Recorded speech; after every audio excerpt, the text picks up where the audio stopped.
हन्ताणं नमो सिद्धाणं नमो आयर्याणं नमो वज्रायाणं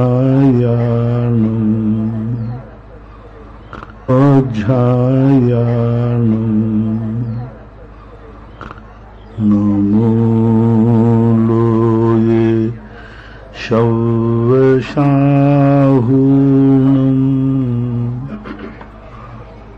पंच परमेष्टि भगवान की जय। आचार्य श्री गुरुवर कुंद कुंद महाराज की जय। आचार्य श्री गुरुवर विद्यासागर महाराज की जय। परम पूजनीय निर्यापक शरण मुनि श्री सुधा सागर जी महाराज की।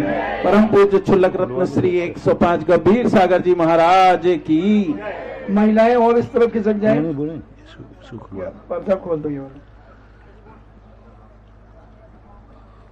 हाँ चलो। नूतन जैन दिल्ली से पूछती हैं, नमोस्तु महाराज जी, क्या कोई जीव केवल अपने अतीत के किए कर्म के पुण्योदय से दूसरों के साथ बुरे कार्य कर सकता है, या दूसरों से भी पाप कर्म का उदय या पुण्य क्षीण होना उसके हाथ में होता है क्या? जब कोई व्यक्ति किसी को दुख दे रहा है, नियम से उसके पुण्य का उदय कर्म सिद्धांत के अनुसार परघात प्रकृति पुण्य प्रकृति मानी गई।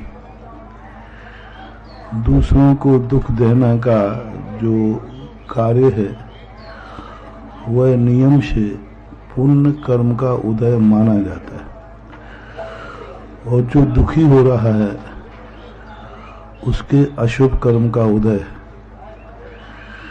लेकिन ऐसे लोगों का पुण्य ज्यादा दिन तक नहीं चलता, क्योंकि पुण्य के उदय में जो व्यक्ति दूसरों को दुख देने का भाव करता है उनका पुण्य बहुत जल्दी क्षय हो जाता है। थोड़े दिन ही, कहते हैं ना, जब तक तेरे पुण्य का बीता नहीं करार तब तक तुझको माफ हैं, चाहे अवगुण करे हजार, ऐसा मान। अभिपिता जैन थांदुला से पूछती हैं, नमोस्तु महाराज जी, निश्चय काल, व्यवहार काल और स्वाकाल में क्या अंतर होता है? निश्चय काल का अर्थ होता है जो काल द्रव्य प्रति समय एक एक समय करके परिणमन हो रहा है। व्यवहार काल कहलाता है घड़ी, घंटा, पहर, पक्ष, माह, वर्ष आदि।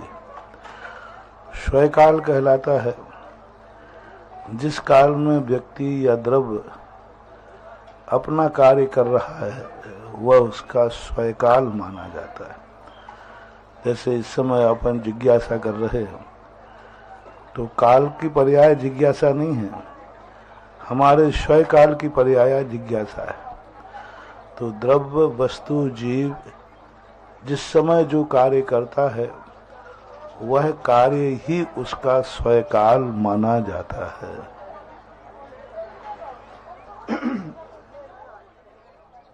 श्रीमती सुंदरी जैन आगरा से पूछती हैं, नमोस्तु महाराज जी, 10 प्राण में चेतना, ज्ञान, दर्शन को क्यों नहीं लिया गया? 10 प्राणों में प्राण नहीं है। प्राण वो कहलाते हैं जो किसी पर्याय में जीव को रोक के रखता है और रोकने के लिए मटेरियल इकट्ठा करता है। ज्ञान दर्शन किसी पर्याय में रोकता नहीं है। ज्ञान दर्शन किसी पर्याय में रोकता नहीं है, इसलिए कर्म सिद्धांतों में इसको प्राण नहीं कहा। लेकिन अध्यात्म ग्रंथों में चेतना को निश्चय प्राण कहा। पूज्यवर नेमीचंद महाराज ने एक श्लोक गाथा दी, तिक्काले चंद्रपाणा इंद्रिय बल माऊ प्राण पाणोय पौहाराशो जीवो निश्चय नयनोद चेतना जश्य। व्यवहार नय से ये प्राण हैं, निश्चय नय से ज्ञान दर्शन चेतना को भी प्राण के अंतर्गत लिया है, ऐसा माना। अशोक कुमार जैन 16 अहमदाबाद से पूछते हैं, नमोस्तु महाराज जी, श्रावक को मंदिर में नित्य कौन कौन सी क्रिया करना चाहिए? कई लोग हमारे यहाँ केवल स्वाध्याय को ही महत्व देते हैं, पूजन अभिषेक आदि की कोई क्रियाओं पर कोई महत्व नहीं दिया जाता, तो क्या उनका कार्य उचित है?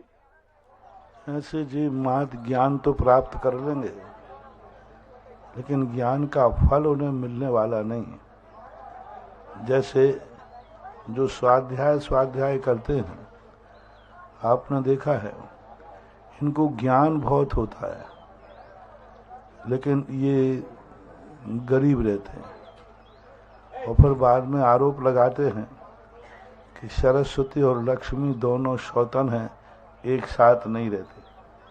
विद्वान लोग अक्सर कर कहते हैं कि सरस्वती है इसलिए हमारे पास लक्ष्मी नहीं है। ये उनका भ्रम है, बहुत बड़ी भूल है, ऐसा कभी होता नहीं है। मूल बात है कि वो ज्ञान को ही महत्व देते हैं।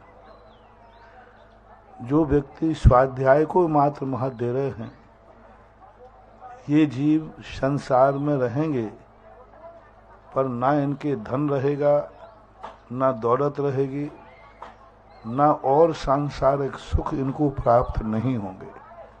मात्र ज्ञान बहुत होगा।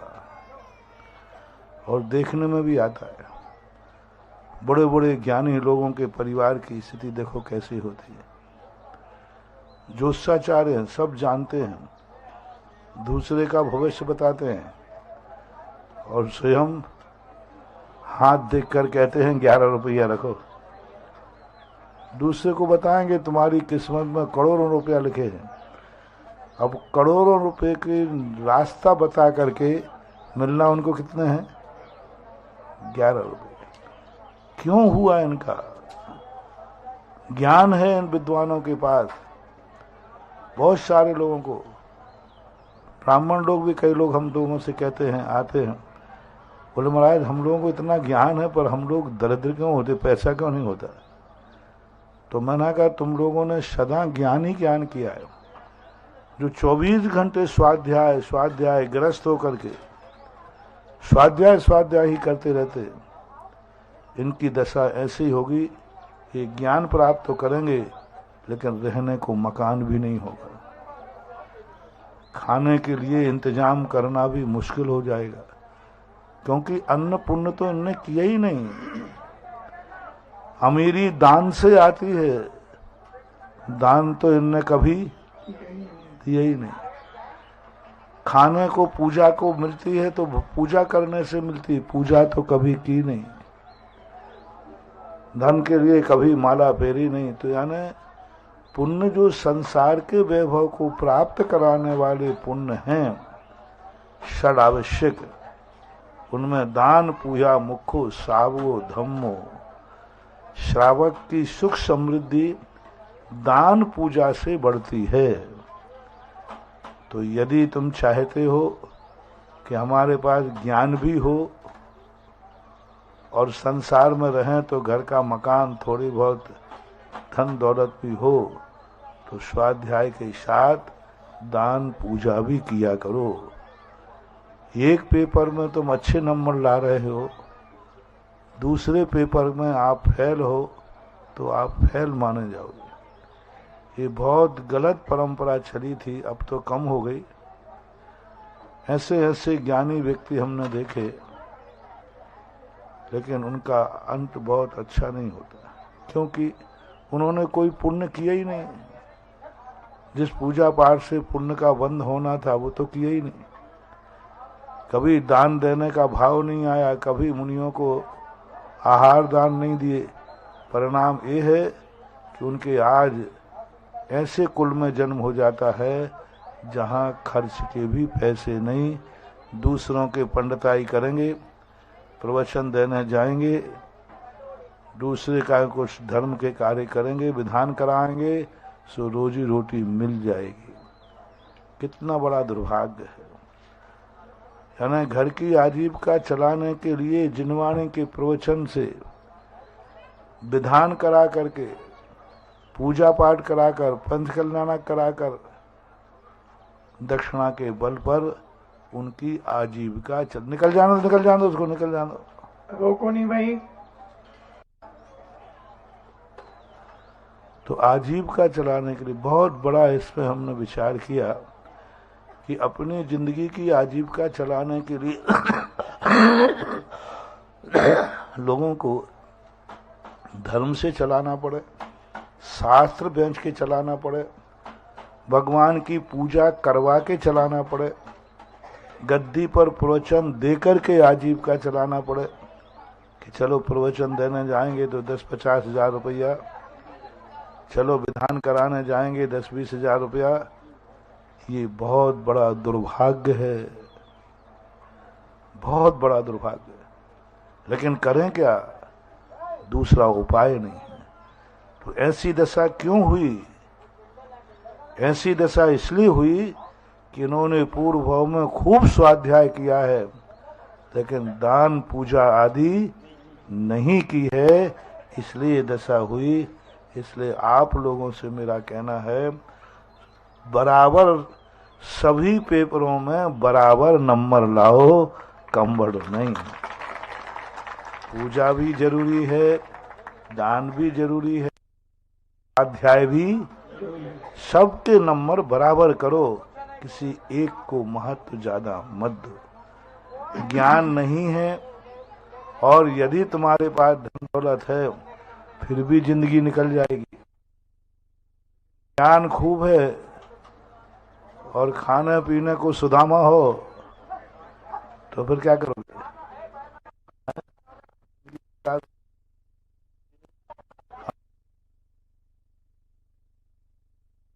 अध्याय छूटे तो छूट जाए, लेकिन दान पूजा नहीं छूटना चाहिए।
ज्यादा होता नहीं और पुण्य का घड़ा कभी भरता नहीं। पुण्य का घड़ा इतना बड़ा है, कितने करो तो भी कम है, और पाप का घड़ा इतना छोटा है कि बहुत जल्दी, कहते हैं ना, पाप का घड़ा बहुत जल्दी फूट जाता है। इसलिए दीप्ति जैन आगरा से पूछती है, नमस्ते महाराज जी, वर्तमान की बुरी आदतों का पूर्व भाव के संस्कारों से क्या कोई संबंध होता है क्या? होता तो है। वर्तमान में जो कुछ भी है वो पूर्व भाव के उससे ही मिला हुआ है, लेकिन वो ही संस्कार काम करेंगे। वर्तमान में उन संस्कारों को पुनरुद्धारित करने के लिए हमें जागरूकता पुरुषार्थ भी करना पड़ेगा। संस्कारों का प्रभाव होता है, बहुत कुछ होता है, लेकिन उन प्रभावों को हमें जागृत तो करना है। पुण्य के उदय से हमें दीपक मिल जाएगा, पूर्व भाव के पुण्य के उदय से हमें घी मिल जाएगा, पूर्व भाव के पुण्य के उदय से हमें बाती मिल जाएगी, लेकिन माचिस की काड़ी पुण्य से नहीं, उद्भव के पुरुषार्थ से मिलेगी। तो हमें कुछ पुरुषार्थ तो करना ही पड़ेगा, इतना ध्यान रखें। स्नेहा जैन ट्रांस जमुना कॉलोनी आगरा से पूछती हैं, नमस्ते महाराज जी, आंतरिक निमित्त और बाह्य निमित्त और उदासीन निमित्त में, इनमें तीनों में क्या अंतर होता है? आंतरिक निमित्त वो कहलाता है किसी कार्य करने का लिए जोश, उत्साह, उमंग, वो अंतरंग निमित्त है। उपादान कारण बोलते हैं। बाह्य कारण है जो हम करना चाहते हैं उसके लिए अनुकूल सामग्री मिल जाना। उदासीन कारण वे हैं जिनको हमने चाहा नहीं है, फिर भी वो हमारे कार्य में सहयोग दे रहे हैं, फिर भी वो हमारे लिए चलने में सहायक हो रहे हैं। हमने नहीं चाहा था, मुझे पता ही नहीं था, फिर भी वो कार्य हमारे सहयोग देते हैं। जैसे काल आदि द्रव्य हैं, ये चलने में सहायक होते हैं और वो तुम्हारे लिए नहीं है लेकिन तुम्हारे काम आते। पेड़ की छाया तुम्हारे लिए नहीं है लेकिन फिर भी वह छाया पथिक को रुकने के लिए परिणाम कारण बनती है कि नहीं। हालांकि छाया तुम्हारे लिए नहीं है, तुम नहीं भी हो तब भी छाया है। तो बिना कार्य के ही निरंतर जो मौजूद रहते हैं फिर भी वे किसी के कारण बनते हैं। जैसे चलने में छाया, बैठने में छाया, और जैसे पानी में मछली सहायक होती है। पानी नहीं चला रहा है, पंख से चल रही है लेकिन पानी उसका सहयोग करता है। ऐसा पूज्यवर नेमीचंद महाराज ने द्रव्य संग्रह में उदासीन कारणों की उदाहरण देकर के समझाया। स्वाध्याय छूटे तो छूटे लेकिन दान और पूजा नहीं छूटनी चाहिए। बहुत बड़ा संदेश पूरे भारतवर्ष की उन लोगों को लिए है जो विद्वान हैं, ज्ञानवान हैं, ज्ञान तो दे रहे हैं, विधान आदि करा रहे हैं, ज्योतिष आदि का कार्य कर रहे हैं, परंतु दान नहीं दे रहे हैं। तो निश्चित रूप से वो अपनी आजीविका तो चला सकते हैं परंतु उस बिना दान के वो नहीं कर सकते जो वो करना चाहते हैं। ये गुरुदेव का संदेश पूरे जैन समाज को दिया गया है। आज चलिए हम कुपिया ग्राम से चलते हैं। आज की जिज्ञासा का समाधान कुपिया ग्राम से ये सटई रोड पे चल रहा है जो कि लाइव सेशन है और जिनवाणी चैनल, सुधा कलश चैनल, आदिनाथ चैनल, पुण्योदय के माध्यम से देश के 200 देशों में देखे जाने वाला ये बहुचर्चित कार्यक्रम के समस्त श्रावक श्राविकाओं की ओर से और उपस्थित भवजनों की ओर से पूज्य गुरुदेव के चरणों में हम नमोस्तु प्रेषित करते हुए निवेदन करते हैं कि हे गुरुदेव, हमारी जिज्ञासाओं का समाधान कर हमारा मोक्ष मार्ग प्रशस्त करें। आज की प्रथम जिज्ञासा के लिए आमंत्रित करता हूं श्री राजेश जैन बाजना से और तैयार रहेंगे श्री बाल कुमार जैन बाजना।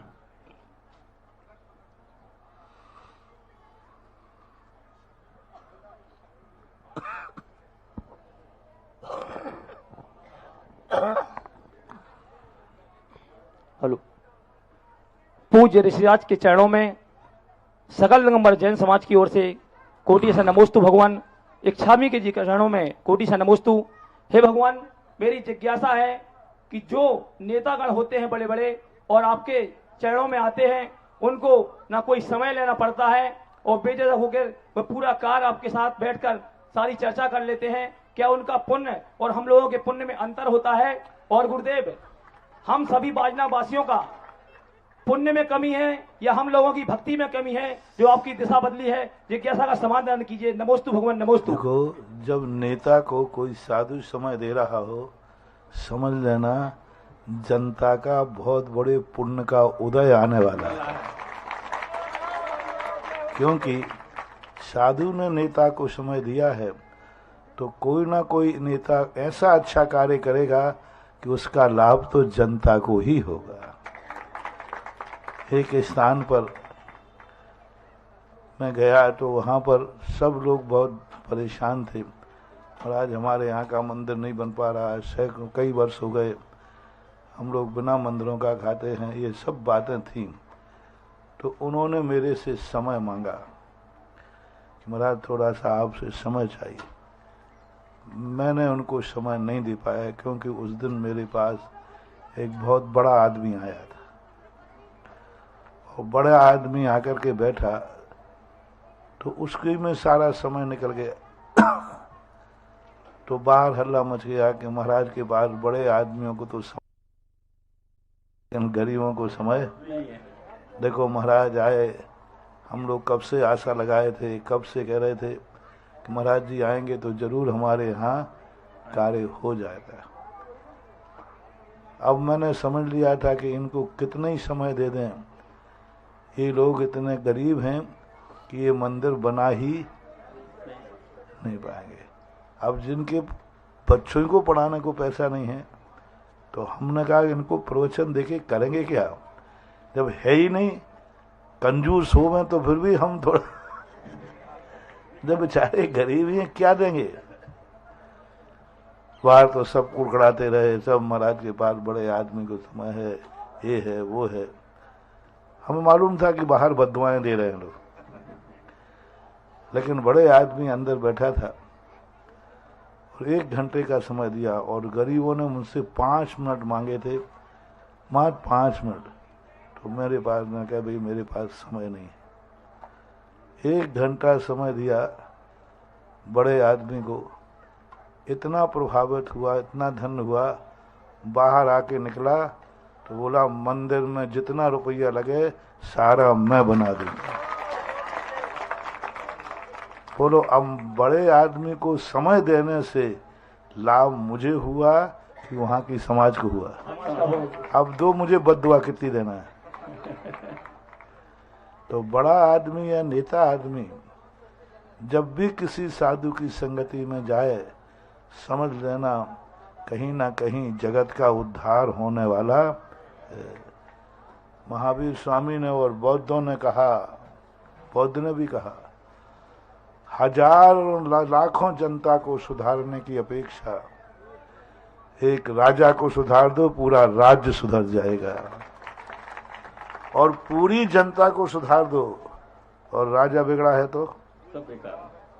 पूरी जनता को धर्मात्मा बना दो और राजा अधर्मात्मा है तो क्या करोगे तुम बाजना वालों? क्या करोगे बोलो? पूरी जनता धर्मात्मा है लेकिन राजा अधर्मी है तो पूरी जनता का वो धर्म करने ही, और पूरी जनता अधर्मी है और राजा धर्मी है तो टेक टू ऑर्डर, एक आदेश निकालेगा तुम्हें धर्म करना ही पड़ेगा। इसलिए हे गरीब लोगों, भावना भाव महाराज, सदा आप बड़े लोगों को, नेताओं को समय देते रहना, हम गरीबों का समय भी उनको दे देना। ऐसी तुम भावना भाव जिससे तुम्हारा उद्धार हो जाए। महाराज श्री, हम लोगों के पुण्य में कमी है या भक्ति में कमी है हम लोगों की, बाजना वालों की? कोई ना कोई कमी तो रहते ही है। और सारे जगत में रास्ते से हम जब निकलते हैं तो आजू बाजू पता नहीं कितने रास्ते छूटते हैं। उधर से आए तो गुलसराय छूट गया, उधर आए तो बांदा छूट गया। हर गांव की तरफ घूमेंगे तो शायद हम घूमते ही, ये पुण्य सब अपने अपने है, निमित्त बनता है। हालांकि मैं बाजना पुण्यहीन नहीं है, बाजना में गया हूँ। नमोस्तु भगवान, नमोस्तु। पूज्य श्री के चरणों में अनंत कोटि नमोस्तु। बाजना दिगंबर जैन समाज की ओर से नमोस्तु। पूज्य छुल्लक जी के चरणों में एक छामी। भगवान, हम सौभाग्यशाली हैं कि हम आचार्य भगवान के योग में पैदा हुए हैं और हमने साक्षात उनके दर्शन किए हैं। भगवान, जिसने कल्प वृक्ष की छाया तले विश्राम किया हो, वो अन्य वृक्ष की छाया तले विश्राम नहीं करना चाहेगा। जिसने सुधा सिंधु का नीर पिया हो, वो कूप खुदाना नहीं चाहेगा और ना किसी प्रकार की औषधि का पान करना चाहेगा। भगवान, कल आपने अपनी दिव्य देशना में कहा कि ना तो प्यासे मर जाना, लेकिन जहर खा के जहर पान नहीं करना। भगवान, हम निवेदन करना चाहते हैं आपके चरणों में, हमें ऐसा मार्ग बताइए, ना हम प्यासे मरे और ना हमें जहर पान करना पड़े। भगवान, हमारा मार्ग प्रशस्त कीजिए। पहला श्रावक सीधा सीधा था, ये दूसरा श्रावक घुमा फगा कर लपेट के कर रहा है। बात वही है, देखो, अब साधु को कुछ नहीं कह सकते, कब कहाँ क्या मुड़ जाए। हमने देखा जहाँ मैं जाना नहीं चाहता वहाँ पहुँच जाता हूँ, और जहाँ रास्ता तय हो जाता है वो छूट जाता है। सबसे बड़ा उदाहरण है सटई का। 4 घंटे की सटई का समय और 3 दिन लग गए। मैं ही सोच रहा हूँ मुझे हो क्या गया। तो होता है पुण्य का। अपने पुण्य को छोटा मत समझो, पुण्य का प्रयास करते रहो, इसी से पुण्य बढ़ता है। और शायद यह पुण्य साधु के कदमों को कहीं से कहीं मोड़ देता है। तो भगवान हमारा ऐसा पुण्योदय होगा। ओम शांति। भगवान। चलिए, श्री बाल कुमार जी जैन बाजना हो चुके हैं। चलिए, श्रीमती रेखा जैन मडावरा, श्रीमती रेखा जैन मडावरा, और तैयार रहेंगी श्रीमती ज्ञान माला जैन मडावरा।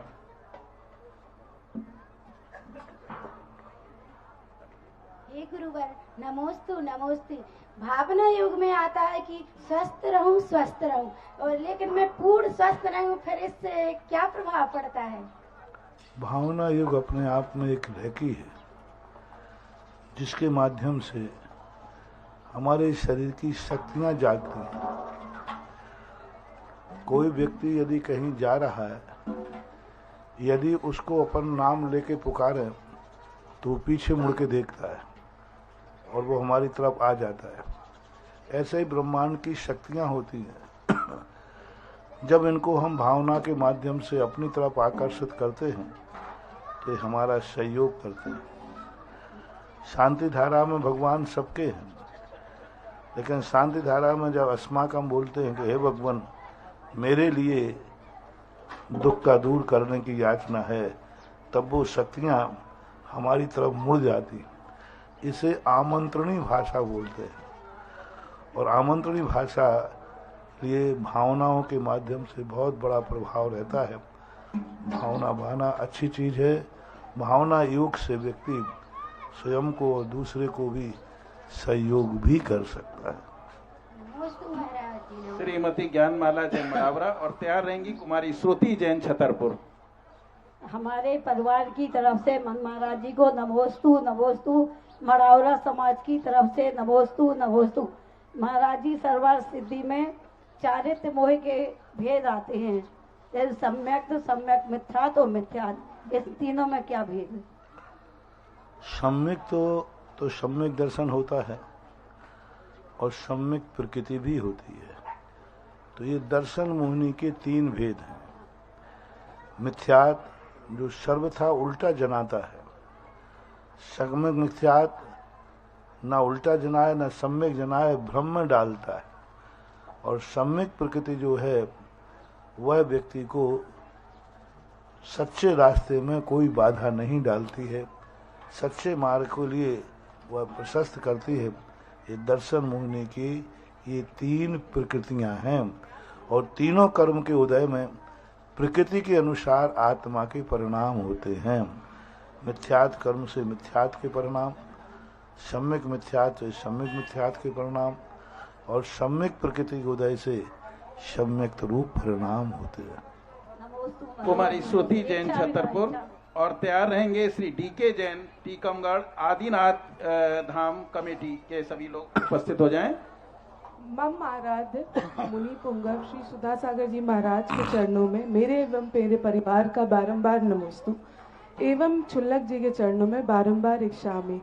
हे भगवान, मेरा प्रश्न यह है कि पद्म पुराण में ऐसा लिखा है कि जब रावण सीता माता को हरण कर ले गया था प्रबद वन में, तो सीता माता ने वहां पर यह संकल्प लिया था कि वो आहार नहीं करेंगी जब तक उनका दर्शन दोबारा श्री राम से नहीं हो जाता है। तो जब उनका मिलाप दोबारा हुआ तो उनके संकल्प का क्या हुआ, और वो कितने दिन तक निराहार रहे? नमोस्त भगवान, नमोस्त। निराहार का 6 माह का समय बताते हैं। जब उसके बाद पहली बार तो उन्होंने 6 माह तक वो अपहरण की स्थिति बनी। जैन दर्शन में और वैष्णव दर्शन में थोड़ा अंतर है। जैन दर्शन के अनुसार जब सीता जी का अपहरण हुआ तो उन्होंने अन्न जल के लिए शपथ तो कर ली थी कि जब तक मुझे कोई, लेकिन 11वें दिन हनुमान जी का वहां पहुंचना हो गया। जैन दर्शन के अनुसार सीता के अपहरण के 11वें दिन हनुमान जी लंका पहुंच चुके थे और वहां जो उन्होंने संदेशा दिया था, तब हनुमान जी ने संबोधन किया कि हम लोग पूरी तैयारी कर रहे हैं, क्योंकि सीता जी ये समझ चुकी थी कि 100 योजन का समुद्र पार करके राम लक्ष्मण आ ही नहीं सकते। तब हनुमान ने कहा कि नहीं, हम लोग सब तैयारी करके आ रहे हैं, यदि आपने प्राण त्याग दिए तो हम लोगों का सारी मेहनत सब कुछ खत्म हो जाएगा और फिर आपके बिना श्री राम का क्या होगा। तब आप हम लोगों के लिए आहार ग्रहण कीजिए। तब उन्होंने पूर्ण आहार तो नहीं लिया, लेकिन अल्प फलाहार लेना शुरू कर दिया। तो 11 दिन तक उनका उपवास हुआ। 11वें दिन के बाद उन्होंने यथा योग्य आहार को लेना शुरू किया और 6 महीने तक ये व्यवस्था चली, क्योंकि लंका पहुंचना, युद्ध का होना, इस सब कार्यक्रम में कितने दिन लगे?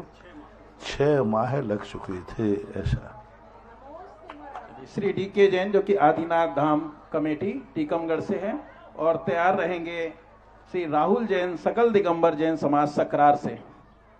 जगत पूज्य गुरुदेव के चरणों में कोटि से नमोस्तु। चुल्लक जी के चरणों में इच्छा में गुरुदेव, आपके प्रवास टीकमगढ़ के दौरान पूरी सकल दिगंबर जैन समाज का एक ही हर वक्त कहना है कि जिंदगी संवार दी तुमने हमारी, जिंदगी संवार दी तुमने हमारी, जय हो तुम्हारी गुरुवर उपकारी, जय हो तुम्हारी गुरुवर उपकारी। गुरुदेव, गत वर्ष आपके मंगल सानिध्य में आदिनाथ जयंती महोत्सव बहुत धूमधाम से और ऐतिहासिक मनाया। आपका ये निर्देश भी था, आशीर्वाद भी था कि हर वर्ष इसी उत्साह और मंगल के साथ आप आदिनाथ जयंती मनाएं। तो गुरुदेव, ऐसा हम लोग क्या उपक्रम करें, पूरी जैन समाज मिलकर के एक इतिहास रचे और आदिनाथ जयंती महोत्सव बहुत धूमधाम से मचे। गुरुदेव, इच्छा का पूरी। आप देखो, पिछले साल में टीकमगढ़ में था इस समय, है ना। अब 1 साल ही पूरे नहीं हुए, हम कहाँ कहाँ घूम के आ गए, कितना लंबा एरिया। इतिहास को कई बार हमें लिए कुछ बातें पूजा के लिए की जाती हैं, पुण्य के लिए की जाती है, कुछ कार्य हमें संस्कृति की रक्षा के लिए की जाते हैं। आज के युग में आदिनाथ भगवान का हमें प्रचार प्रसार करना, जैन दर्शन की संस्कृति को बहुत प्राचीन सिद्ध करना। आज लोग जैन दर्शन महावीर स्वामी का मानते हैं, किसी को खबर ही नहीं कि उसके पहले भी 23 तीर्थंकर हुए। इसलिए संस्कृति की रक्षा करने के लिए और ऋषभ देव के जो उपकार हैं, आज कोई भी तीर्थंकर ने इतना उपकार नहीं किया जितना ऋषभ देव ने किया। आज जो तुम्हारे जीवन में जो भी आजीविका के साधन हैं, उन साधनों के निर्माता कौन, उपदेष्टा कौन? आदि ब्रह्मा ऋषभ देव। इससे उपकारी के रूप में, संस्कृति की रक्षा के रूप में सभी भारत वालों के लिए आदिनाथ जयंती और आदिनाथ का मोक्ष कल्याणक भगवान महावीर स्वामी जयंती के समान मनाना चाहिए। जुलूस निकालें, सारी समाज एक स्थान पर बैठकर भोजन करे, जुलूस निकाल करके सारे जैन अजैनों को बुला करके वक्तव्य रखें, प्रतियोगिता रखें, और जो भी कार्यक्रम होते हैं वह अधिक से अधिक करें। और इनमें विशेष रूप से शासन प्रशासन को जरूर बुलाएं, जो नगर के गणमान्य लोग हैं उनको जरूर बुलाएं, जिससे वो समझें कि जैन दर्शन के ऋषभ देव भी कोई प्राचीन तीर्थंकर हुए। इसलिए ऋषभ देव के जब भी कार्यक्रम हो, महावीर जयंती के संबंध में तो सब जानते, लेकिन ऋषभ देव का जब कोई कार्यक्रम हो उसमें 3 लोगों पर दृष्टिकोण रखना चाहिए। शासन को बुलाएं, नेता आदि को, प्रशासन को बुलाएं, कलेक्टर आदि, एसपी आदि को, और जो समाज में नगर में जो गणमान्य लोग होते हैं, आदर जैन होते हैं, उनके नेताओं को बुलाएं और उस संबंध में उनको परिचय कराएं। यही जयंती मनाने का एक मूल उद्देश्य होना चाहिए। श्री राहुल जैन सकल दिगंबर जैन समाज सकरार और तैयार रहेंगे श्री प्रिंस जैन अध्यक्ष गौशाला सकरार। सकरार समाज को नई ऊर्जा प्रदान करने वाले हम सभी के कुलगुरु मुनि पुंगव निर्यापक मुनि श्री सुधा सागर जी महाराज को नव निर्माण मंदिर कमेटी की ओर से और सकल दिगंबर जैन समाज की ओर से बारंबार त्रिकाल नमोस्तु। छुल्लक जी महाराज जी के पावन चरणों में इच्छामी महाराज जी।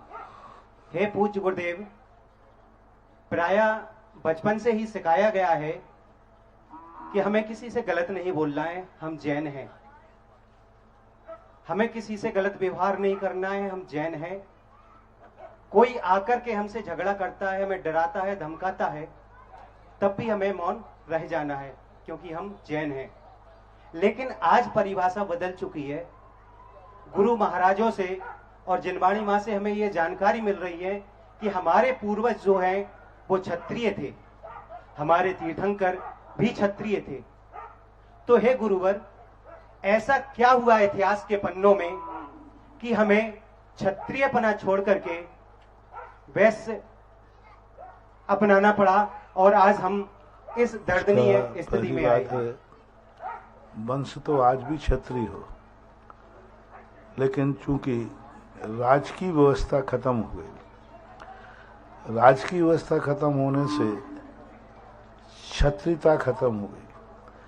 क्षत्रियता पहले कर्म के अधीन थी, अब क्षत्रियता एक जाति बन गई। जब जाति बन जाती है तो फिर में हर व्यक्ति प्रवेश नहीं कर पाता, और राजतंत्र खत्म हो जाने से प्रजातंत्र आ गया। तो प्रजातंत्र के कारण से क्षत्रियों के जो होदा था वो होदा समाप्त हो गया। अब आजीविका के लिए व्यापार के अलावा दूसरा सरल रास्ता क्षत्रियों को नहीं था, इसलिए उन्होंने व्यापार और कृषि को अपना करके अपने आप को समर्पित किया। तो आज वो वैश्य के रूप में हो गए। रही बात प्रतिकार करने की बात, किसी को दुख नहीं देना, लेकिन कोई तुम्हारा विनाश करने आए तो ऋषभ देव ने चुप बैठने को नहीं कहा। कहाँ कहा? विरोधी हिंसा का त्याग नहीं है। जहां उन्होंने पीछे दी है वहां उन्होंने सबसे पहले क्षत्रियों को तलवार चलाना भी सिखाया है। तीर्थंकर का शस्त्र चलाना सिखाना बता रहा है कि किसी पर अत्याचार मत करो, लेकिन कोई धर्मो धर्मात्मा पर अत्याचार करे तो चुप भी मत बैठे रहो, उसका जवाब देना चाहिए। आप लोगों ने गलत अर्थ ले लिया कि जैन दर्शन को गलत मत करो, ये ठीक है, लेकिन गलत का समर्थन नहीं करो, ये भी तो बात है। इसलिए अब ऐसे लोगों के लिए ठिकाने के लिए मरना पड़ता है। किसी को मारने के लिए मरने के लिए तैयार होना पड़ता है। किसी को पीटने के लिए पिटने की भी औकात रखना पड़ती है। प्रतियोगिता जीतने के लिए हारने की भी औकात रखनी पड़ती है। 2 व्यक्ति प्रतियोगी हैं तो हो सकता है तुम हार जाओ। किसी को पीटने गए हो सकता है पिट जाओ। किसी को मारने गए हो शायद मर जाओ। यदि मरने की, पिटने की और हारने की हिम्मत है तो आज भी बढ़िया ठाकुर बन सकता है। जय हो, जय हो। ठाकुर बनने के लिए कुछ नहीं करना। हारने की, मरने की और पिटने की हिम्मत लेकर के कूद जाओ मैदान में, बढ़िया फिर से ठाकुर बन जाओगे, छत्री बन जाओगे। गुरुवर बच्चों को अब क्या परवरिश दी जाए, क्योंकि अभी मैंने तक तो- सब कुछ कह दिया है, सब समझदार को इशारा काफी है। चलिए इसी प्रिंस जैन अध्यक्ष गौशाला सकरार। परम पूज्य गुरुदेव के चरणों में नमोस्तु। परम पूज्य क्षुल्लक जी के चरणों में इच्छामि। महाराज जी, राया देखने में आता है, क्योंकि हम 11 वर्षों से सकरार गौशाला से जुड़े रहे हैं, तो गाय को एक पंथ है कि वो माता कहता है, पूजता भी है, लेकिन हम नहीं भी माने तब भी एक जीव, पवित्र जीव तो मानते ही हैं। राया देखने में आता है कि हम लोगों का जो सामूहिक भोजन होता है उसमें से जो बचा हुआ होता है वो जूठन खाते गाय दिखाई देती है। तो ऐसी क्या व्यवस्था आपके निर्देशन में हो सके, सभी को निर्देश आप देंगे तो कम से कम हम समाजजन ऐसा नहीं करेंगे। नहीं, पशु को जूठन खिलाने में, खाने में कोई आपत्ति नहीं है। अन्य लोग भी जो माता मानते वो भी तो खिलाते हैं, वो भी तो जूठन या बचा हुआ गाय को डालते हैं, उससे गाय को नुकसान नहीं है, गाय का त्याग नहीं है, गाय को नुकसान नहीं है। इसलिए वेस्टेज को अन्य जगह फेंकने की अपेक्षा यदि गाय को दिया जा रहा है तो कोई दोष नहीं है, कोई भी बाधा नहीं है। इससे गाय का अपमान भी नहीं है, गाय के लिए कोई तुम्हें पाप का दोष नहीं लगेगा। सारे संसार के लोग, जैन हो चाहे अजैन, सभी लोग घर में गाय है तो जो गाय को माता मानते हैं वे भी गाय, घर का जो बचा हुआ धौन है, धोवन है, वो किसको पिलाते हैं? गाय को पिलाते हैं और माँ मानते, पूछते। तो ऐसा कोई दोष नहीं है। सभी दर्शनकारों ने गाय को एक श्रद्धात्मक माँ माना है, क्रियात्मक माँ नहीं माना। क्रियात्मक माँ अलग चीज होती है जो जन्मदात्री होती है, एक श्रद्धात्मक माँ होती है। धरती को भी माँ कहते हैं। फिर धरती यदि माँ है तो आप धरती पर पैर रख के क्यों चलते हो? क्या माँ के ऊपर पैर रख के चलना चाहिए? नहीं चलना चाहिए। तो अभी श्रद्धात्मक माता है, क्रियात्मक नहीं। जो जन्म देने वाली माँ है वो क्रियात्मक माँ है, उसके साथ हमारा व्यवहार अलग होगा। और जो क्रियात्मक माँ नहीं है, माँ श्रद्धा में माँ है, उसके साथ इस प्रकार के व्यवहार अनैतिक नहीं माने जाते हैं, कोई दोष नहीं होता है। गौशाला आदि हमारे यहाँ जीव दया के रूप में को पालन करना चाहिए, हम भी समर्थन करते हैं और आशीर्वाद भी। श्री गुलाब चंद जी जैन टीकमगढ़ और तैयार रहेंगी श्रीमती आराध्या जैन बजाज, कुमारी आराध्या जैन बजाज किशनगढ़। आराध्य जैन, अच्छा सॉरी, आराध्य जैन बजाज किशनगढ़। एक व्यक्ति ने कहा, बोले महाराज जी 9 देवताओं में मंदिर भी आता है, तो जो मंदिर को तोड़ने की अनुमति देते या टूटता है वो मूर्ति को खंडित कर रहा है, एक मुनि को हत्या कर रहा है। क्योंकि 9 देवता बराबर होते हैं। मैंने कि वाह रे वाह मूर्खानंद, 9 देवता तुम्हें तो है चैत्यालय, लेकिन 9 देवता में मूर्ति के समान पूजोगे तो मूर्ति का प्रतिदिन अभिषेक होता है, मंदिर का भी होना चाहिए। मूर्ति को अपन शुद्ध वस्त्रों से पहनते छूते हैं तो मंदिर को भी छूना चाहिए। मूर्ति पर कभी पैर नहीं रखते हैं लेकिन मंदिर की छत पे, मंदिर के फर्श पर, मंदिर की देरी पर पैर से जाओगे? जब यदि मंदिर की मूर्ति और चैत्यालय दोनों समान मानोगे तो मूर्ति के साथ जो उच्चासन है, फिर मंदिर में शिखर पर भी चढ़ते हो, मंदिर में पैर रखोगे तो फिर मूर्ति पर भी पैर रखो, और फिर मूर्ति पर पैर नहीं रखते हो तो मंदिर में भी पैर नहीं रखो, तो क्या संभव है? बहुत अंतर है। मंदिर 9 देवताओं में है लेकिन उसकी पवित्रता अलग है और मूर्ति की पवित्रता अलग है। मंदिर टूटते हैं, बनते हैं, खंडित होते हैं, उसका उतना दोष नहीं होता, मूर्ति अलग होती है। ऐसा ही अपन उसमें अंतर समझना चाहिए कि एक माँ होती है और एक गौ माँ होती है, उसके दोनों के व्यवहार में बहुत अंतर होता है। श्री गुलाब चंद जी जैन टीकमगढ़ और तैयार रहेंगे श्री आराध्य जैन बजाज जैन किशनगढ़। जगत पूज मुनि श्री पुंगव 108 श्री सुधा सागर जी महाराज के चरणों में नमोस्तु नमोस्तु नमोस्तु। छुल्लक श्री गंभीर सागर के चरणों में इच्छामी इच्छामी इच्छामी। महाराज श्री, मेरा प्रश्न है कि आजकल जो शिक्षक विधान हो रहा है, शिक्षक विधान के मानने पर चारों दिशाओं में मिट्टी के कलश रखे हुए और जैसे ही एक दिन की पूजा समाप्त होती है तो 108 मंत्रों से जाप करा के उसमें हवन करते हैं, क्या ये सही है? कोई बाधा नहीं है, ये हवन की प्रक्रिया है, कोई दोष नहीं। श्री आराध्य जैन बजाज और तैयार रहेंगे श्री हेमंत जैन शास्त्री सटई। महाराज जी के चरणों में बारंबार नमोस्तु और छुल्लक जी के चरणों में बारंबार इच्छामी।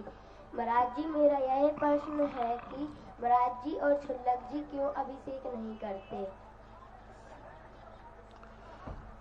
क्योंकि हम स्नान नहीं करते। जो स्नान करेगा उसको अभिषेक भी करना पड़ेगा, क्योंकि स्नान करने में पानी को गंदा करते हो और अभिषेक में तुम्हें जो पानी को गंदा करता है उसे गंधोदक बनाना पड़ता है। हम स्नान करके गंदा नहीं करते, इसलिए गंधोदक की जरूरत नहीं होती। ऐसा चलिए, श्री हेमंत जैन शास्त्री सटई और तैयार रहेंगे मडावरा दिगंबर जैन समाज से डॉक्टर बीसी जैन और सुधीर सिंघई जी। पूज्य श्री के चरणों में सकल दिगंबर जैन समाज सटई का बारंबार नमोस्तु नमोस्तु नमोस्तु। छुल्लक श्री महाराज श्री के चरणों में इच्छामी इच्छामी इच्छामी। महाराज श्री, वास्तविकता में आप में ऐसा क्या चमत्कार है जो 2 दिन का प्रवास सटई को मिला और पूरी सटई की रूपरेखा ही बदल गई? महाराज श्री, वहां एक सटई ढोलक की तरह बना हुआ था, कोई भी साधु आया और बजा के चला गया, कोई अपना पत्थर लगा गया, कोई अपना दीवार पे कुछ कर गया। महाराज श्री, आपने 15-17 घर की समाज है और इतना व्यवस्थित वहां 2 दिन में ऐसा कर दिया कि समाज भी आश्चर्य में है, गांव भी आश्चर्य में है कि ऐसा हो क्या गया। और मैं स्वयं आश्चर्य में हूं कि जो मैंने कभी सोचा नहीं था। महाराज श्री, आपके द्वारा वहां पर 100 साल 350 वर्ष प्राचीन मंदिर है, वेदी जीर्ण शीर्ण हो गई थी, भगवान की दृष्टि पूर्णतः बाहर नहीं जा रही थी, तो आपके द्वारा वेदी का जीर्णोद्धार हुआ है और वहां पर 2 नवीन वेदियां आपके ही निर्देश अनुसार बनेंगी और वहां पर जो भव्य रूप आपने एक संतशाला धर्मशाला का भी रूप दिया है। और उसके साथ आज यदि आपने लाइव सुबह का गुरु का सेशन सुना हो तो मंदिर में किस प्रकार से क्या क्या होना चाहिए वह भी आज उस छोटी सी समाज को निर्देशन दिया है कि मंदिर में चांदी के बर्तन होना चाहिए, द्रव्य कैसी होना चाहिए। ये हम सभी सकल दिगंबर जैन समाज का गुरुवर के ऊपर इतना महान उपकार है। महाराज श्री, आपके निर्देश अनुसार हम सभी पुनः सकल दिगंबर जैन समाज जब भी जय जय अक्षय क्षेत्र छतरपुर में गुरुजी पधारेंगे, हम सभी सकल दिगंबर जैन समाज सटई एक बार पुनः गुरु के चरणों में निवेदन करते हैं कि पुनः पधारेंगे। महाराज श्री, मेरा एक पर्सनल प्रश्न है कि यदि शरीर में कोई चोट आदि होती है, पट्टी आदि बांध लेते हैं, तो ऐसी स्थिति में यदि हम भगवान की तो पूजन नहीं करते हैं, सूखी द्रव्य से पूजन करें और यदि जन्माणी आदि को छूते हैं, पूरा शरीर तो स्नान करते हैं, लेकिन घाव चोट आदि होने पर यदि उसमें पट्टी आदि होती है तो शास्त्र आदि छीए या नहीं?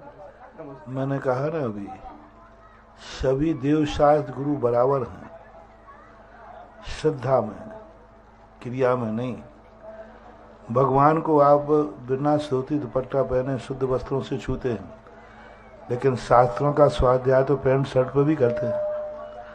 देव शास्त्र गुरु बराबर हैं कि नहीं? पर महाराज को तो कभी भी छू लेते हो, लेकिन भगवान को तो कभी। तो सब बराबर होकर के भी इनके पद अलग अलग हैं। मंदिर अति प्राचीन है और सबसे बड़ी चीज वहां है, ये जर्मनी का टाइल्स लगे हुए वहां। ये टाइल्स पहले मंदिरों में ही अक्सर कर लगते थे, आज वो कंपनी बंद हो गई। तो मैंने तुम्हारे यहाँ कह के आया हूँ कि बड़ी जीर्ण शीर्ण हो गए हैं, इन टाइल्सों को सावधानी से निकालना। बहुत एंटिक टाइल्स हैं ये, इनके लिए बहुत महंगे इनको लोग लेते हैं। अब यहाँ लेने वाले हैं कि नहीं, भले वो तुम्हारे काम के नहीं रहे, लेकिन उनको सावध निकाल करके जो एंटिक सामान वाले हैं वो इसको विश्व में ले जाते हैं और बहुत इनका मूल्य है, क्योंकि ये टाइल्स उस समय लगते थे 25-50 साल 100 साल पहले और पहले। तो जर्मन टाइल्स कहलाता है। आज ये दुनिया में कहीं नहीं बनता, लेकिन उसकी कीमत बहुत है आज। इसलिए अभी भरी खंडर है, लेकिन उसमें अमानत है। डॉक्टर वीसी जैन मडावरा दिगंबर जैन समाज से, और श्री सुधीर जी सिंगई साथ में ही आ जाएं। मेरे गुरुवर के चरणों में बारंबार नमोस्तु, छुल्लक जी के चरणों में इच्छामी, मडावरा दिगंबर जैन समाज से एवं हम सभी परिवारजनों की ओर से त्रैवार नमोस्तु। महाराज जी, हम सभी आपके आशीर्वाद से चांदखेड़ी में आपका आशीर्वाद लेने गए थे। हम लोगों के युगल मंदिर जी में वेदी का बहुत जीर्ण शीर्ण स्थिति हो रही थी। उस समय आपने आप जिज्ञासा करें, जिज्ञासा तो उसके लिए हम लोगों ने भैया जी के निर्देशन में बहुत अच्छे से निर्माण कर लिया है और आशीर्वाद चाहते हैं। साथ ही हमारा प्रश्न ये है भैया महाराज जी कि हम लोग जब भगवान का अभिषेक वगैरह करते हैं तो कुछ लोग आगे पीछे आते हैं और जैसे शांति धारा हो जाती है और उसके बाद उन लोगों को तकलीफ होती है, तो ऐसे में हम लोग क्या करें? अब देखो, तुम्हारे लोग तुम्हारे से तो समझेंगे नहीं।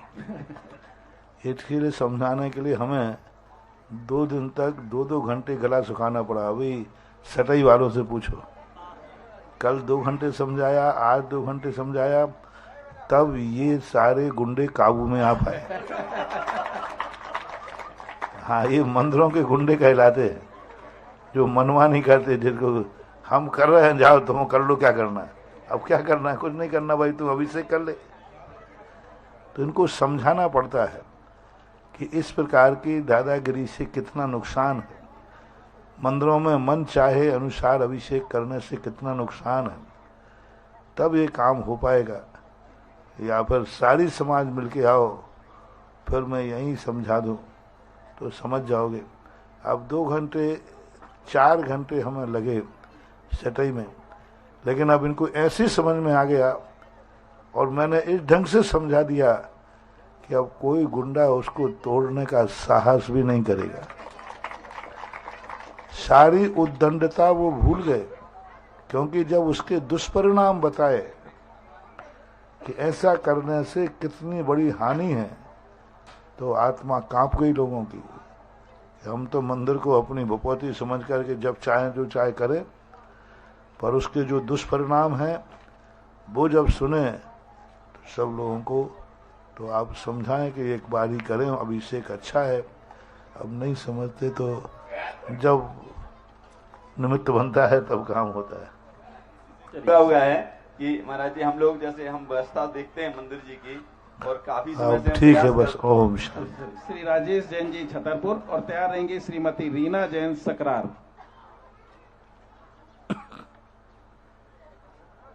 पूज्य गुरुवर के चरणों में बारंबार नमोस्तु, पूज्य छुल्लक जी के चरणों में इच्छामी। पूज्य श्री, वर्तमान में बहुत सारे जो बड़े आदमी हैं जिनके पास बहुत अकूत दौलत है, वे भगवान की पूजन चांदी या सोने की बहुमूल्य द्रव्य से करते हैं। विधान आदि में भी देखा जाता है कि वे चांदी आदि की लवंग हैं और दीप हैं आदि जो हैं उससे पूजन करते हैं, और बाद में उस पूजन की द्रव्य को वो रख भी लेते हैं कई लोग, और ये कहते हैं कि चूंकि चांदी की बहुमूल्य द्रव्य है तो ये निर्माल्य में नहीं होती है। ऐसा कई साधु जी भी निर्देशन करते हैं कि ऐसी द्रव्य नहीं, ऐसा नहीं होना चाहिए। कई लोग कहते हैं, मैं 50 बार मना कर चुका हूँ, कोई भी द्रव्य हो, चाहे सोने की हो, चांदी की हो, डायमंड की हो, एक बार पूजा में काम लेने के बाद वह द्वारा उसी श्रावक के द्वारा या समाज के द्वारा काम में नहीं ली जा सकती है। स्थापना की लोग हैं, कई लोग चांदी सोनी चढ़ाएं, बाद में रख दे, कल फिर कर लेंगे। इसी प्रकार अष्टद्रव्य आज चढ़ा देंगे, कल उठाकर रख लेंगे, तो ये नहीं होना चाहिए। बहुत बड़ा दोष है, निर्माल है। लोग, कई लोग कहते महाराज जी आपने भी, मैंने कभी ये कहा ही नहीं, मैं कह ही नहीं सकता। कभी नहीं करना चाहिए कि आप नहीं, यदि आपको इतनी ताकत है तो आप थोड़ी सस्ती चढ़ा दो, लेकिन चढ़ी हुई चीज का पुनः उपयोग करना बहुत बड़ा दोष है, नहीं करना चाहिए। अब वो गल करके बाजार में जाएगी, वो बात अलग है, वो तो फिर भी हर वस्तु घूम करके आती है। आप गंदगी को फेंकते हैं, वो खाद बनता है, खाद खेत में जाता है, खेत से फिर गेहूं बन जाता है, वो प्रक्रिया अलग है। लेकिन डायरेक्ट रूप से नहीं लेना चाहिए।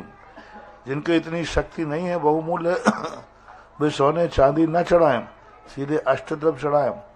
अष्टद्रव्य से चढ़ाने में, मक्के के दाने चढ़ाने में पुण्य है, लेकिन सोने चांदी की द्रव्य चढ़ा करके पुनः दूसरे में उपयोग करना सब पुण्य का क्षय करना है, नहीं करना चाहिए। श्रीमती रीना जैन सकरार, और तैयार रहेंगे श्री मयंक जैन किशनगढ़। नमोस्तु गुरुदेव, इच्छा में महाराज जी। महाराज जी, मेरा प्रश्न यह है कि हमें अपने मन को सकारात्मक कैसे बनाए और दूसरों के द्वारा लगाया यदि झूठा आरोप को उसका प्रतिकार कैसे करें? झूठे ही आरोप है तो प्रतिकार करने की जरूरत ही नहीं, क्योंकि झूठे आरोप को प्रतिकार क्या करना, वो तो सही अपने आप ही प्रतिकार को प्राप्त हो जाता है। हाँ, कभी कोई बात को स्पष्टीकरण करना पड़े तो कर दो, बाकी फिर अपने सत्य पर अडिग रहो, ऐसा मान। श्री मयंक जैन किशनगढ़, और तैयार रहेंगे श्री विपुल जैन बिजावर।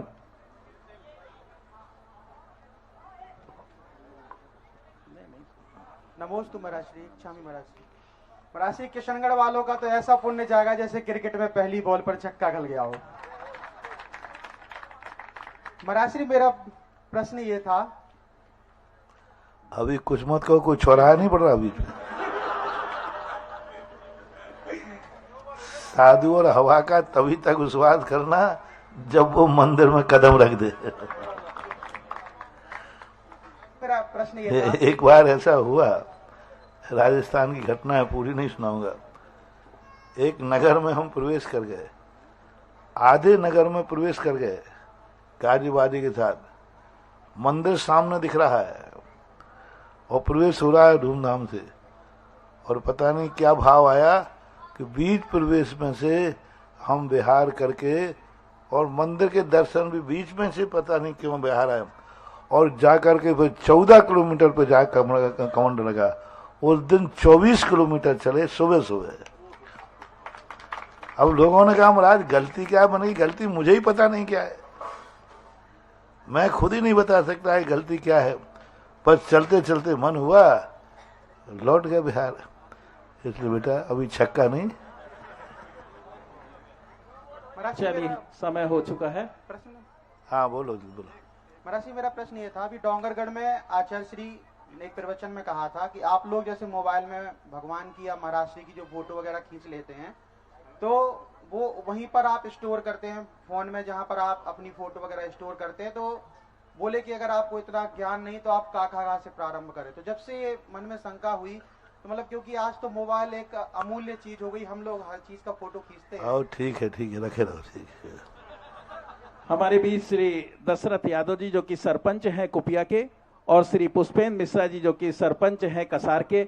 मैं उन दोनों व्यक्तित्व को यहाँ पर आमंत्रित करता हूँ। इनके सहयोग से ही आज ये स्थान हमें उपलब्ध हो सका है। हम पूरी कमेटी की ओर से, समस्त जैन समाज की ओर से उनका हार्दिक अभिनंदन स्वागत करते हैं, और आमंत्रित करता हूँ मैं उन्हें यहाँ पर आए। और हमारे बीच श्री अध्यक्ष छतरपुर जैन समाज, और श्री प्रशांत जैन अध्यक्ष किशनगढ़ जैन समाज, और हेमंत जैन शास्त्री हैं, वे उनका स्वागत अभिनंदन करें। सरपंच कुपिया श्री दशरथ यादव जी और सरपंच श्री पुष्पेंद्र मिश्रा जी, सरपंच कसार, सामने आ जाएं। और इसके बाद आज की आरती भी सरपंच महोदय के माध्यम से उनके कर कमलों से होनी है, गुरुदेव की।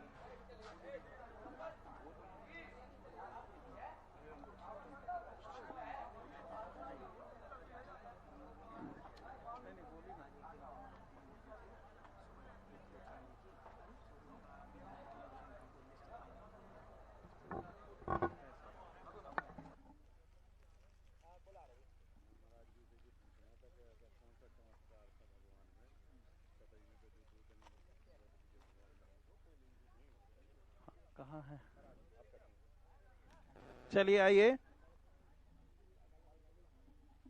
हमारे भी सरपंच जी हो तो सामने आ जाएं, कृपया वे सामने आए और सम्मान करेंगे अध्यक्ष छतरपुर जैन समाज श्री अरुण जी, श्री हेमंत शास्त्री जी और प्रशांत जी किशनगढ़।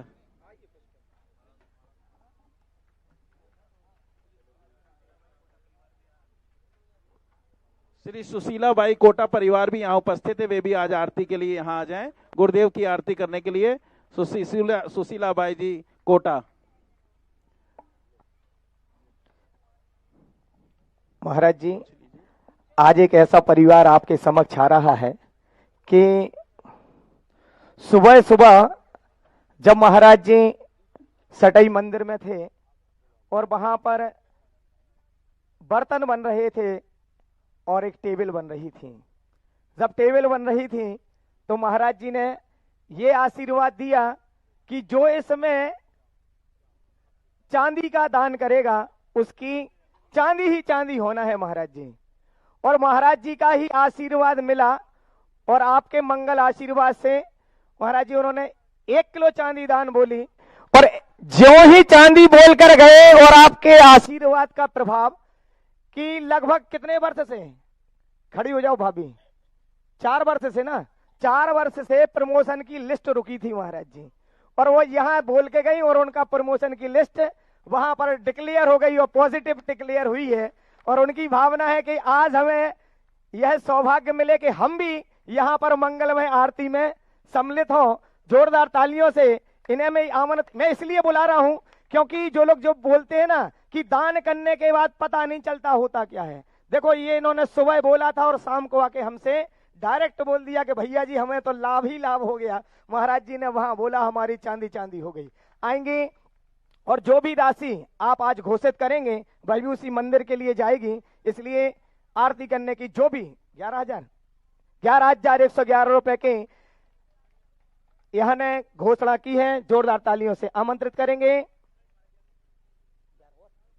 चलेगा, अब वो बोली हो गई महाराज जी पीछे से आ रही 21,221 रुपए, 21,221 रुपए, 21,221 रुपए एक, 21,221 रुपए दो, 21,221 रुपए। अब तो प्रमोशन हो गया और होगा तो जितने दिन की बची हुई है वो भी मिलेगी और आगे भी मिलना है। क्या करना है, अभी 21 पीछे से है, 21,000 आपकी भी 21 चलेगा। जोरदार तालियों से स्वागत करेंगे। और दोनों परिवार 21,000 रुपए की दान राशि इन्होंने घोषित की है। यह दान राशि आपकी सटई ग्राम में जो मंदिर बन रहा है उसके जीर्णोद्धार में लगाई जाएगी। आएंगे दोनों परिवार। श्रीमती, नाम बता देवे, श्रीमती सुशीला बाई जी कोटा परिवार, और द्वितीय श्रीमती वंदना जैन जिला पंचायत, और श्री दशरथ यादव जी, छतरपुर, पुष्पेंद्र मिश्रा जी छतरपुर। चलिए आरती शुरू करो। आ जाइए, आप लोग भी आगे आ जाइए, हाथ लगा लीजिएगा सब।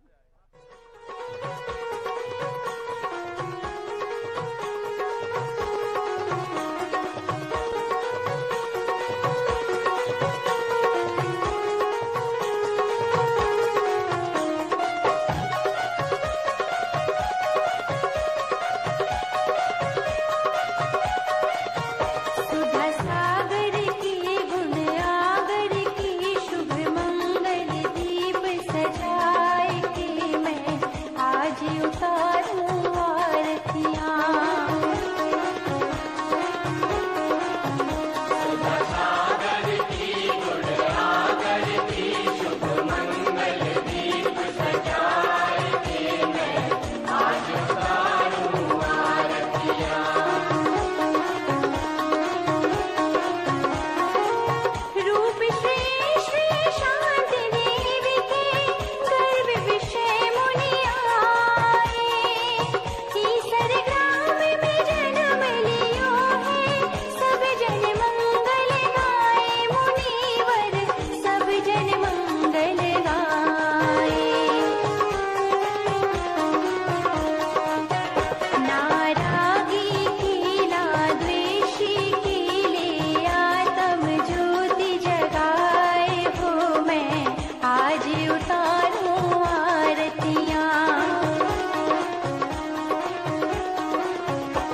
सजाए के मैं आज उतारूं आरतियां।